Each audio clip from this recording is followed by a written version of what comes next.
In the mid-1970s, Wellesley College was uniquely positioned to launch a really important women and gender-focused research institute because it was a leading women's institution, and it already had the reputation and the global influence through its alumni network to bring a level of stature to the Center for Research on Women that wasn't necessarily accessible to all other women's centers that emerged during that period.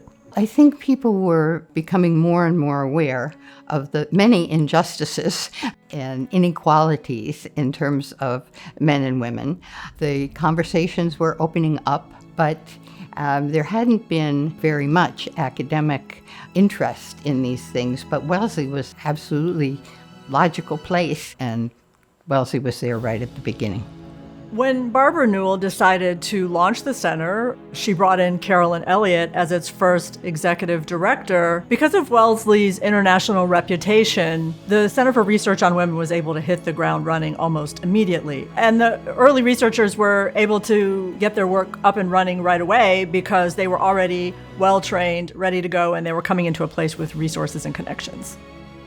Another thing that was happening in the late 70s was that the parents of a Wellesley College student, the Stone family, was beginning to think about how Wellesley College could make a concrete contribution to women's mental health and the emerging field of feminist psychology. And they invested in a center that later came to be known the Stone Center after their generous gift, which focused on women's psychological development.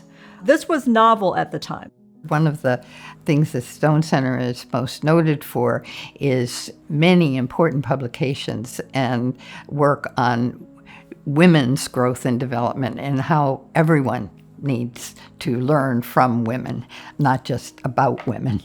This center subsequently became the hub for this kind of work. It put out some of the most innovative theory and some of the most innovative methodologies related to clinical psychology and counseling, strictly from a feminist perspective. The Stone Center was arguably the most important feminist psychology organization in the country.